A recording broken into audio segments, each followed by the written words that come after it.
പിതാവിന്റെയും പുത്രന്റെയും പരിശുദ്ധാത്മാവിന്റെയും നാമത്തിൽ ആമേൻ. നമുക്ക് പ്രാർത്ഥിക്കാം. അമ്മേ പരിശുദ്ധമ്മേ, അമ്മേ പരിശുദ്ധമ്മേ, ദൈവമാതാവേ, കൃപാസനത്തിലൂടെ ഞങ്ങൾക്കും ഞങ്ങളുടെ ദേശത്തിനും അമ്മ മധ്യസ്ഥം തേടി തന്ന എല്ലാ അനുഗ്രഹങ്ങൾക്കും കൃപകൾക്കും ഞങ്ങളിപ്പോൾ ഹൃദയം നിറഞ്ഞ നന്ദി പറയുന്നു. അമ്മേ പരിശുദ്ധമ്മേ, ദൈവമാതാവേ, 2004 ഡിസംബർ 7 തീയതി ഉച്ച കഴിഞ്ഞ് 2:30 കൃപാസനത്തിൽ സംഭവിച്ച അമ്മയുടെ പ്രത്യക്ഷപ്പെടലിനെ കുറിച്ച് തിരുസഭയ്ക്ക് സമർപ്പിച്ചിരിക്കുന്ന പഠനരേഖകളുടെ മേൽ സഭാത്മകമായ പഠനം ആരംഭിക്കുവാൻ ഞങ്ങൾ പ്രാർത്ഥിക്കുന്നു. അമ്മേ പരിശുദ്ധമ്മേ, ഭൂസ്വർലോകങ്ങളുടെ രാജ്ഞിയായ അങ്ങേയ്ക്ക് ഭൗമസംരക്ഷണത്തിനായി പ്രപഞ്ച പ്രകൃതിയെ തന്നെ തിരുസഭ പ്രതിഷ്ഠിക്കുവാൻ ഈ പ്രത്യക്ഷീകരണം വഴി ഇടയാക്കണമേ. പരിശുദ്ധമ്മേ, ജപമാല മാതാവേ, സകല കൃപാസനം പ്രാർത്ഥനകളോടും ചേർത്ത് ഞങ്ങളിപ്പോൾ പ്രാർത്ഥിക്കുന്ന ഈ കുടുംബത്തിന്റെ പ്രത്യേക നിയോഗം. ഇന്നത്തെ നിയോഗം പറ മക്കളെ.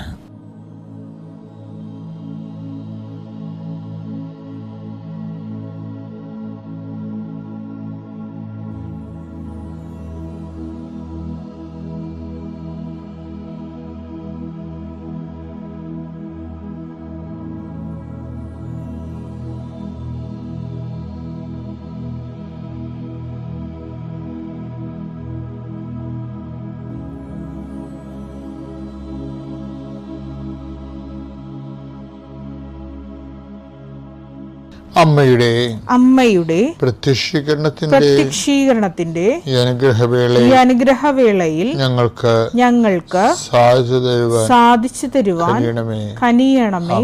ആമേൻ. കർത്താവിന്റെ ഉന്നതമായ നാമത്തിൽ സ്വസ്ഥം ചെയ്യുന്നു. കർത്താവ് ഇന്നത്തെ എഴുത്തുകുത്തുകൾ അങ്ങയുടെ തിരുസനെ സമർപ്പിച്ച് പ്രാർത്ഥിക്കുന്നു. പ്രമാണം ചെയ്യുന്നവരുണ്ട് ഈശോയെ, ഭാഗോടമ്പടി ചെയ്യുന്നവരുണ്ട് ഈശോയെ, സ്ഥലം അളക്കാൻ പോകുന്നവരുണ്ട്, അതിർത്തി തർക്കം ഉണ്ടാകുന്നവരുണ്ട് ഈശോയെ, അവിടെയെല്ലാം സങ്കടപ്പെടുന്നവരുണ്ട്. എന്ത് കാര്യത്തിലാണോ എൻ്റെ ദൈവപൈതലെ നീ സങ്കടപ്പെടുന്നത്, അവിടെ നിൻ്റെ കൂടെ മാലാഖയും പരിശുദ്ധ അമ്മയും കൂടെ ഉണ്ടാകും. കർത്താവ് സെൻഡ് ചെയ്യണതാണത്. നീ ധൈര്യമായിട്ട് പോകാം.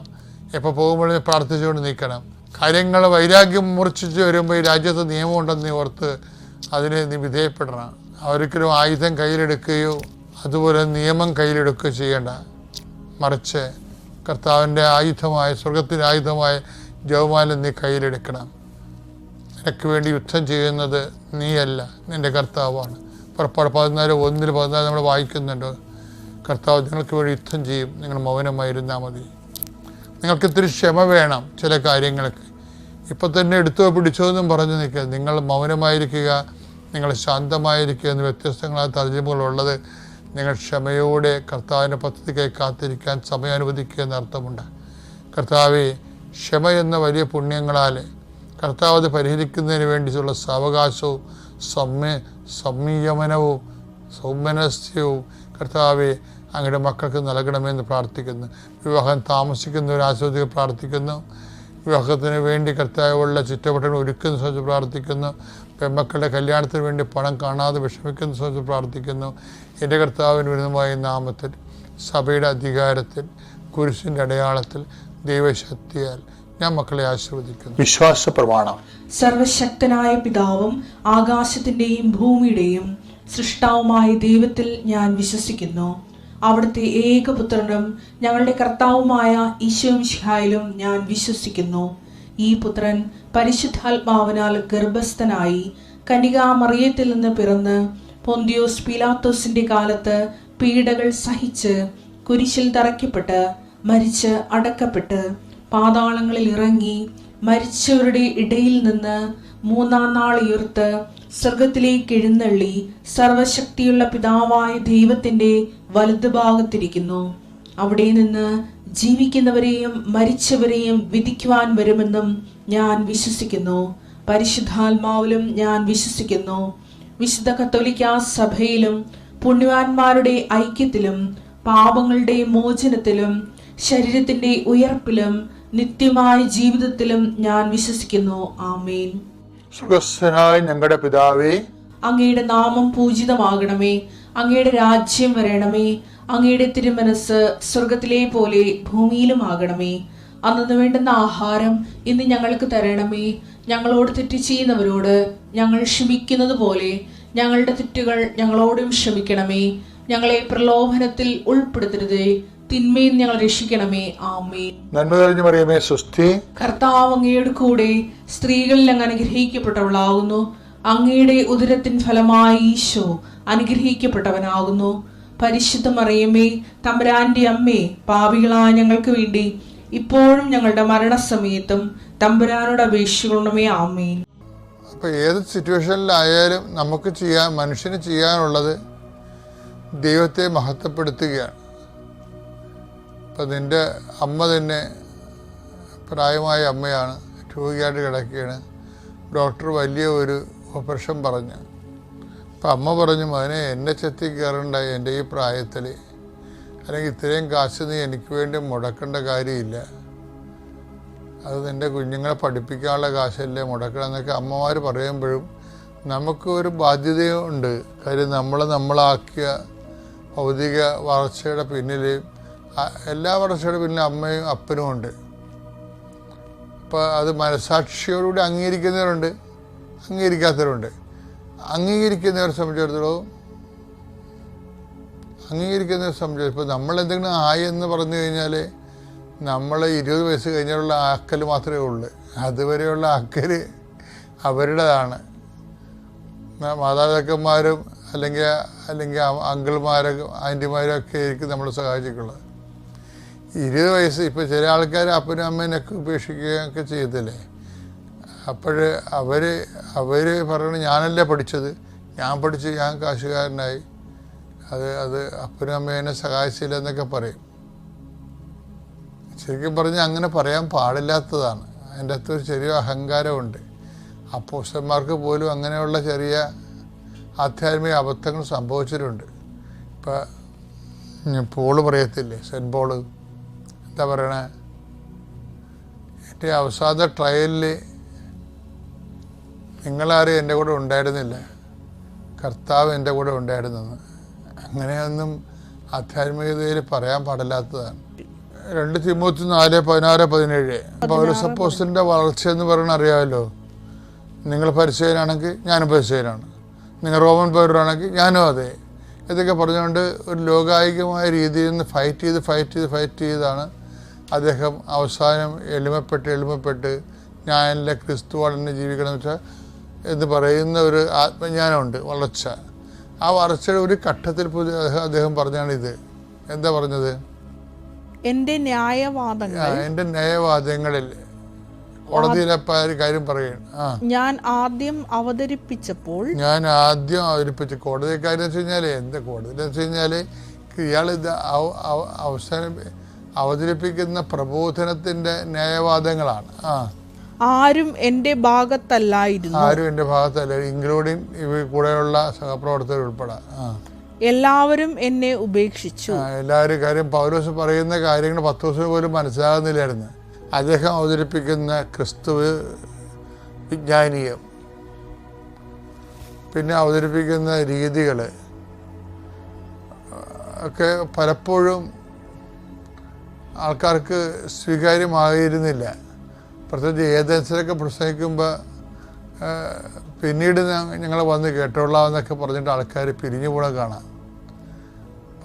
ഒരു പരാജയപ്പെട്ട പ്രസംഗികനായിരുന്നു ആദ്യം. പ്രസംഗിച്ച് ആൾക്കാർ കേട്ട് ഉറക്കം തൂങ്ങി താഴെ വീണ് മരിച്ച കഥ വരെ ഉണ്ട് പൗലോസിൻ്റെ ചരിത്രത്തിൽ. അപ്പം അതെല്ലാം പൗലോസിനെ കർത്താവ് ക്രമീകരിക്കുകയാണ്. അപ്പോൾ എഴുത്തിലെന്ന് വെച്ച് കഴിഞ്ഞാൽ എല്ലാവരേക്കാൾ മൂർച്ചയുള്ള എഴുത്തുകൾ എഴുതും. ക്രിസ്തുവിജ്ഞാനീയം സഭയുടേത് പൗലോസിൻ്റെതാണ്. എഴുത്തിൽ ഭയങ്കരമല്ലാത്ത അഭിഷേകമാണ്. അതാണ് അദ്ദേഹത്തിൻ്റെ കാരിസം എന്ന് പറയുന്നത്. 2 പത്രോസ് 3:15-16 നമ്മുടെ കർത്താവിൻ്റെ ദീർഘക്ഷമ രക്ഷാകരമാണെന്ന് കരുതിക്കൊള്ളുവിൻ. കരുതിക്കൊള്ളുവിൻ. നമ്മുടെ പ്രിയപ്പെട്ട സഹോദരനായ പൗലോസ് തനിക്ക് ലഭിച്ച ജ്ഞാനമനുസരിച്ച് ഇക്കാര്യം തന്നെ നിങ്ങൾക്ക് എഴുതിയിട്ടുണ്ടല്ലോ. ഈ വിഷയങ്ങളെക്കുറിച്ച് പറയുമ്പോഴെല്ലാം ഇങ്ങനെ തന്നെയാണ് എല്ലാ ലേഖനങ്ങളിലും അവൻ എഴുതിയിരിക്കുന്നത്. മനസ്സിലാക്കാൻ വിഷമമുള്ള ചില കാര്യങ്ങൾ അവയിലുണ്ട്. അറിവില്ലാത്തവരും ചഞ്ചല മനസ്കരുമായ ചിലർ മറ്റു വിശുദ്ധ ലിഖിതങ്ങളെ പോലെ അവയെയും തങ്ങളുടെ നാശത്തിനായി വളച്ചൊടിക്കുന്നു.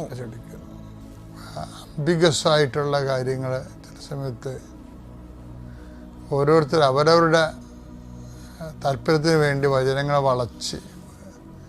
വളയ്ക്കണ സമയത്ത് തങ്ങളുടെ വ്യാഖ്യാനിക്കത്തിലേക്ക് വചനത്തെ വളച്ച് കഴിയുമ്പോൾ അത് ഒടിഞ്ഞു പോകും. അതാണ്.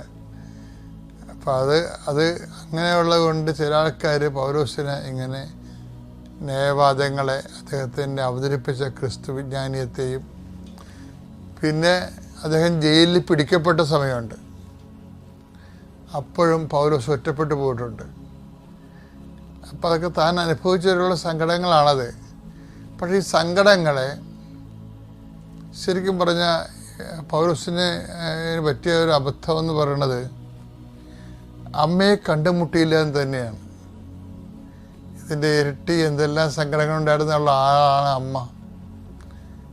പക്ഷേ ആരോടും അത് പറഞ്ഞില്ല. ലൂക്കായും അമ്മയുമായിട്ട് നല്ല ഡയലോഗ് ഉണ്ടായിരുന്നതാണ്. അതുകൊണ്ടാണ് യേശുവിൻ്റെ ബാല കാലഘട്ടങ്ങളൊക്കെ കുറിച്ച് ലൂക്കായിലേ പറയണത്. അപ്പോൾ അവരമ്മയുമായിട്ട് നല്ല ഡയലോഗ് ഉണ്ടായിരുന്നതാണ്. പൗലോസിൻ്റെ ശിഷ്യനാണ് ലൂക്ക എങ്കിലും ലൂക്ക വഴി പോലും പൗലോസ് അമ്മയെ കണ്ടുമുട്ടിയില്ല. അതിൻ്റെ പരാധീനത അദ്ദേഹത്തിൻ്റെ ആധ്യാത്മികതയിലുണ്ട്. ഈ ഒരു സംഭവം എൻ്റെ ന്യായവാദങ്ങളിൽ എല്ലാവരും എന്നെ കൈവിട്ടെന്നൊക്കെ പറയണില്ലേ, അപ്പം എൻ്റെ സങ്കടങ്ങളിൽ ഈ ഒരു അമ്മയ്ക്കാണ് ഉണ്ടായിരുന്നെങ്കിൽ അമ്മ ഈ വിഷയം ഹൃദയത്തിൽ സംഗ്രഹിക്കുകയുള്ളൂ, എഴുതിപ്പോലും വെക്കില്ല. അങ്ങനെയൊക്കെ എഴുതി വെക്കാനാണെങ്കിൽ ആ സങ്കടത്തിൻ്റെ സുവിശേഷം എന്തുമാത്രം ഉണ്ടാവും. ആരോടും പറയാത്ത, അതൊക്കെ ഏൽപ്പിച്ച ജോലിയാണെന്നുള്ള രീതിയാണ്. കർത്താവിൻ്റെ വിഷയത്തിൽ അത് തന്നെയാണ് ഉള്ളത്. കർത്താവിൻ്റെ വിഷയം പറയുമ്പോൾ ഇപ്പോൾ പൗലോസിനെ പോലുള്ള സിറ്റുവേഷൻ കർത്താവിനും ഉണ്ടായിരുന്നു. കർത്താവ് പറയും, നിങ്ങളെല്ലാവരും എന്നെ ഇട്ടച്ചും പോകുന്ന കാലം വരും. യോഹന്നാൻ 16:32. എന്നാൽ നിങ്ങൾ ഓരോരുത്തരും താന്താങ്ങളുടെ വഴിക്ക് ചിതറിക്കപ്പെടുകയും എന്നെ ഏകനായി വിട്ടുപോവുകയും ചെയ്യുന്ന സമയം വരുന്നു. അല്ല, അത് വന്നു കഴിഞ്ഞു. എങ്കിലും ഞാൻ ഏകനല്ല. കാരണം പിതാവ് എന്നോട് കൂടെയുണ്ട്. ഈ സംഭവങ്ങൾ പറയണത് രണ്ട് ഫീലിങ്ങിലാണ് പറയണത്. രണ്ടും സംഭവം ഒന്ന് തന്നെയാണ്. പൗലോസ് സംഭവിച്ചതിന്, ഈശോയ്ക്ക് സംഭവിച്ചതിന് പൗലോസ് സംഭവിച്ചത്. പൗലോസ് മറ്റുള്ളവരെ കുറ്റപ്പെടുത്തിയാണ് പറയണത്. എൻ്റെ വാദങ്ങളിൽ ഞാൻ ഒറ്റപ്പെട്ടു പോയി, നിങ്ങളെന്നെ സഹായിച്ചില്ലെന്ന് തന്നെ പറയണത്. ഈശോ കുറ്റപ്പെടുത്താതെയാണ് പറയണത്. അപ്പോൾ ഈ കുറ്റപ്പെടുത്തുന്ന പൗലോസിൽ നിന്ന് കുറ്റപ്പെടുത്താത്ത ഈശോയിലേക്ക് ഇത്തിരി കൂടി നടന്നു കയറാനുണ്ട്.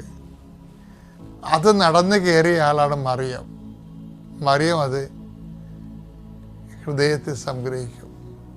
ഇപ്പം ഹൃദയത്തിൽ സംഗ്രഹിക്കുക എന്നുള്ള ആധ്യാത്മികതയുടെ വലിയ കോൺസെപ്റ്റ് മറിയത്തിൻ്റെ ആധ്യാത്മിക ജീവിതത്തിൻ്റെ സംഭാവനയാണ്. എൻ്റെ പ്രിയപ്പെട്ടവരെ, എന്തുമാത്രം സംസാരിക്കാതിരിക്കുന്നു സഹനങ്ങളിൽ, അതൊരു വിജയമാണ്. ഞാൻ സംസാരിക്കും ചില സമയത്ത് സഹനങ്ങളെക്കുറിച്ച്.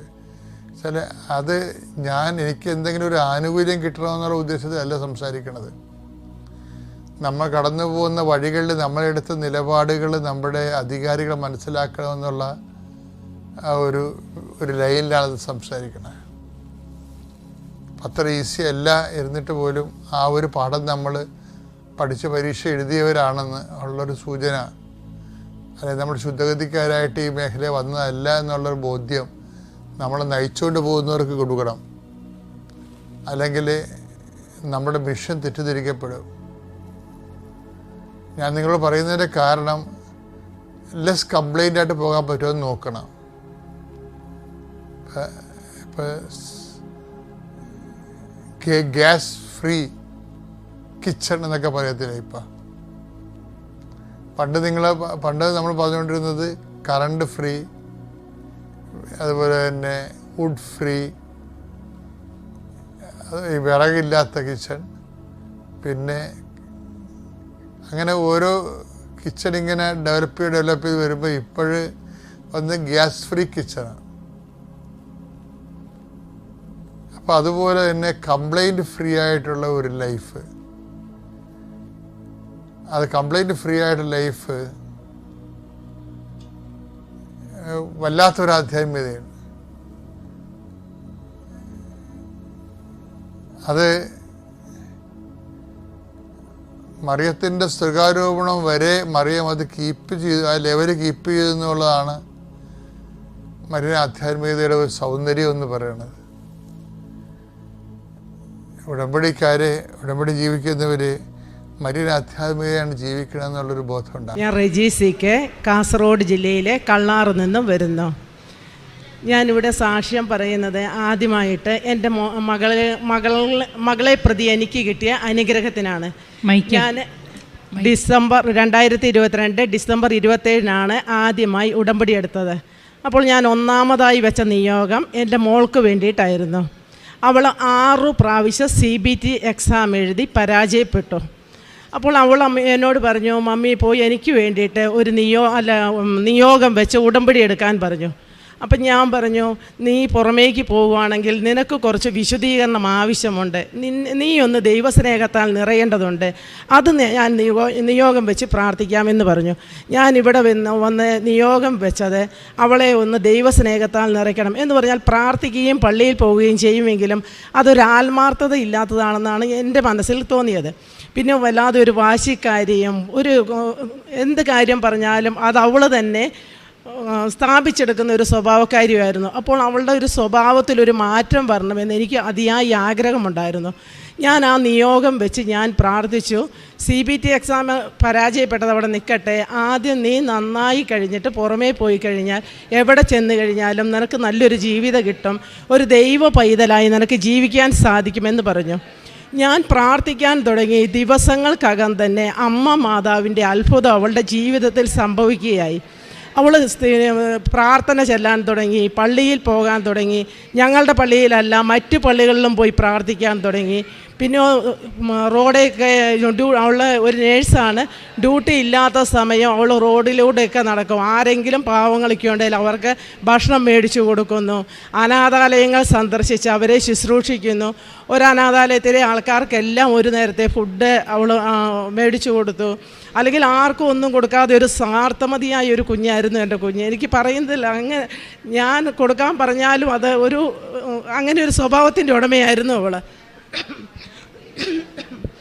അതിനുശേഷം അവൾ 3 കുട്ടികളെ പഠിപ്പിക്കാൻ ഏറ്റെടുത്തു. അവൾക്ക് കിട്ടുന്ന തുച്ഛമായ വരുമാനത്തിൽ നിന്നും 3 കുട്ടികളുടെ പഠന ചെലവ് ഏറ്റെടുത്തു. അതുകൊണ്ട് ഇപ്പോൾ എൻ്റെ മകള് സ്വഭാവത്തിലൊക്കെ നല്ല മാറ്റം വന്നു. ഇപ്പോൾ എടുത്തുചാട്ടം മാറി, പിന്നെ ദേഷ്യമൊക്കെ മാറി, എല്ലാം ഒരു സൗമ്യതയോടെ എല്ലാ കാര്യങ്ങളും ചെയ്യാനുള്ള ഒരു അവസ്ഥ അമ്മ മാതാവ് നൽകി അവളെ അനുഗ്രഹിച്ചു. എൻ്റെ രണ്ടാമത്തെ നിയോഗം എന്ന് പറയുന്നത്, കഴിഞ്ഞ വർഷം എൻ്റെ മോളുടെ വിവാഹമുണ്ടായിരുന്നു. വിവാഹത്തിന് വേണ്ടി കുടുംബാംഗങ്ങളെല്ലാവരും സഹകരിച്ച് നിന്ന് ലാസ്റ്റ് സമയമായപ്പോൾ എൻ്റെ സഹോദരങ്ങൾ കുറച്ച് പേര് അകന്നകന്ന് നിൽക്കുന്നു. കല്യാണത്തിനൊക്കെ വന്നുവെങ്കിലും എന്തോ ഒരു തെറ്റിദ്ധാരണയുടെ പുറത്ത് എല്ലാവരും മാറി മാറി നിന്നു. കല്യാണം കഴിഞ്ഞതോടെ ഞാനുമായിട്ട് തീരെ കണക്ഷൻ ഇല്ലാതെ ഞാൻ അവരെ വിളിക്കുന്നുണ്ട്. അവരുമായിട്ട് ലോഹ്യത്തിൽ ജീവിക്കാൻ വേണ്ടി ഞാൻ അതിയായി ആഗ്രഹിച്ച് ശ്രമിച്ചെങ്കിലും ആരും അടുക്കുന്നില്ല. എന്താ കാരണമെന്നും എനിക്കറിയത്തില്ല. ഞാനപ്പോൾ അമ്മ മാതാവിന് നിയോഗം വെച്ചത്, രണ്ടാമത്തെ നിയോഗം എൻ്റെ സഹോദരങ്ങളെ എനിക്ക് വീണ്ടെടുത്ത് തരണം, അങ്ങനെ ഒരു കുടുംബം ആ പഴയ സന്തോഷത്തിലേക്ക് കിട്ടുന്നതിന് വേണ്ടിയിട്ടായിരുന്നു. അതിന് അമ്മ മാതാവ് എന്നെ ഒരുക്കിയത് എന്നെ ഒരു രോഗം തന്നുകൊണ്ടാണ്. നമ്മുടെ ഈ വർഷത്തെ കുരിശുമര തിരുനാളിൻ്റെ അന്ന് പള്ളിയിൽ പോയി, ഞാൻ എല്ലാ ദിവസവും പള്ളിയിൽ പോകുന്ന വ്യക്തിയാണ്. രാവിലെ 5 മണിക്കാണെങ്കിലും 5:30 ദീപബലിയിൽ സംബന്ധിച്ചുകൊണ്ടിരിക്കുന്നതാണ്. അപ്പോൾ 6:30 ദീപബലിയിൽ സംബന്ധിച്ചുകൊണ്ടിരിക്കുമ്പോൾ ഞാൻ തല കറങ്ങി വീണു. എന്നെ ഹോസ്പിറ്റലിൽ കൊണ്ടുപോയപ്പോഴത്തേനും എൻ്റെ ECG എടുത്തപ്പോൾ വേരിയേഷൻ വളരെയധികം വന്നു. ഡോക്ടർമാരെല്ലാം ഓടി നടക്കുന്നുണ്ട്, ഇഞ്ചക്ഷൻ തരുന്നു, ഗുളിക തരുന്നു, വേരിയേഷൻ കൂടിക്കൂടി വരുന്നു. പെട്ടെന്ന് ദൂരം അവിടെ ആംബുലൻസ് ഇല്ലായിരുന്നു. ബദിയടക്കയിൽ നിന്നും ആംബുലൻസ് വരുത്തി നമ്മുടെ വണ്ടിക്ക് ഹോസ്പിറ്റലിൽ പോകുമെന്ന് പറഞ്ഞിട്ട് സമ്മതിച്ചില്ല. അവരുടെ ആംബുലൻസിന് തന്നെ അടുത്ത ഹോസ്പിറ്റലിൽ താലൂക്ക് ഹോസ്പിറ്റലിൽ കൊണ്ടുപോയി. അവിടെ ചെന്നപ്പോഴും ആദ്യം നോക്കുമ്പോൾ വേരിയേഷൻ വല്ലാതെ കൂടുതൽ. അപ്പോൾ പോകുന്ന വഴിക്കെല്ലാം എൻ്റെ കയ്യിൽ ഈ കാശ് രൂപം ഉണ്ടായിരുന്നു, ഇവിടുന്ന് ബെഞ്ചിരിച്ച് കിട്ടിയ കാശ് രൂപം. ഞാൻ അത് മുറുക്കെ പിടിച്ചുകൊണ്ട് ഞാൻ പ്രാർത്ഥിച്ചു, അമ്മ മാതാവേ ഒന്നും വരുത്തരുതേ എന്ന് പ്രാർത്ഥിക്കുന്നുണ്ടായിരുന്നു. അവിടെ ചെല്ലുമ്പോഴത്തേക്കും എൻ്റെ ഈ വേരിയേഷനൊക്കെ കുറഞ്ഞ് എന്നെ ഒരു നോർമൽ സ്ഥിതിയിൽ വരുത്തണമെന്ന് ചെന്ന് ആദ്യം ടെസ്റ്റ് ചെയ്യുന്ന സമയത്ത് വേരിയേഷൻ കൂടുതൽ കണ്ടെങ്കിലും കുറച്ച് കഴിഞ്ഞപ്പോഴത്തേനും അതിൽ പതിയെ മാറ്റം വരാൻ തുടങ്ങി. പിന്നെ CT സ്കാൻ ചെയ്യുമ്പോഴും ചെറിയ ചെറിയ വ്യത്യാസങ്ങളേ ഉള്ളൂ. എന്നാലും വലുതായിട്ട് വന്ന ആ അസുഖത്തെ നിസ്സാരമായി അത് അമ്മ മാതാവ് മാറ്റിത്തന്നു. ആ സമയമായപ്പോഴേക്കും ആംബുലൻസിന് ഹോസ്പിറ്റലിൽ കൊണ്ടുപോയി. ഞാൻ അല്ലെങ്കിൽ എല്ലാ കാര്യങ്ങൾക്കും ഓടി നടക്കുന്ന ആളാണ്. പെട്ടെന്ന് ഇങ്ങനെ ഒരു അസുഖമെന്ന് കേട്ടപ്പോഴേക്കും ഞാനുമായിട്ട് അകന്നിരുന്ന എൻ്റെ ബന്ധുക്കൾ എല്ലാവരും എന്നെ വിളിക്കാൻ തുടങ്ങി, വരാൻ തുടങ്ങി, വിവരങ്ങൾ അന്വേഷിക്കാൻ തുടങ്ങി. അങ്ങനെ ആ പഴയ സൗഹൃദത്തിലേക്ക്, സ്നേഹത്തിലേക്കും എൻ്റെ കുടുംബത്തെ എത്തിക്കാൻ വേണ്ടി അമ്മ മാതാവ് എന്നെ സഹായിച്ചു. മൂന്നാമതായി ഞാൻ വെച്ച എൻ്റെ ഒരു നിയോഗം എന്ന് പറയുന്നത്, എൻ്റെ മോൾ പ്രഗ്നൻ്റ് ആയിരുന്നു. അവൾ UK വർക്ക് ചെയ്യുന്നു. അപ്പോൾ 6-ാം മാസമായപ്പോൾ, ഈ ഡിസംബർ മാസമൊക്കെ ആയപ്പോഴേക്കും തന്നെ അവളുടെ വയറ്റിലെ കുഞ്ഞിന് വളർച്ചക്കുറവ്. അപ്പോൾ ഞാൻ അമ്മ മാതാവിൻ്റെ അടുത്ത് നിയോഗം വെച്ചു, ഒരു സുഖപ്രസവം മകൾക്ക് കൊടുക്കുവാനും ഒരു ദൈവ പൈതലിനെ അവൾക്ക് കൊടുക്കണം, ഒരു കുഴപ്പവും കൂടാതെ ഒരു മകനെ ഒരു കുഞ്ഞിനെ കൊടുക്കണമെന്ന് ഞാൻ പ്രാർത്ഥിച്ചിരുന്നു. അപ്പോൾ ദിവസവും ഞാൻ ഓരോ ദിവസം വിളിക്കുമ്പോഴും അവൾ ഓരോരോ പ്രശ്നങ്ങൾ പറയുന്നു. വല്ലാതെ അസ്വസ്ഥതകൾ, അവൾക്ക് ഷുഗർ അധികമാകുന്നു, ഛർദി കൂടുതൽ, എല്ലാ ദിവസവും വിളിക്കുമ്പോഴും എന്തെങ്കിലും പ്രശ്നങ്ങൾ എന്നോട് സംസാരിച്ചുകൊണ്ടുണ്ടായിരുന്നു. ഞാൻ ഉടമ്പടി തൈലം എൻ്റെ വയറ്റിൽ കുരിശ് വരച്ചുകൊണ്ട് അവളുടെ വയറിനെ അനുഗ്രഹിക്കണമെന്ന് അമ്മ മാതാവിനോട് ഞാൻ പ്രാർത്ഥിക്കും.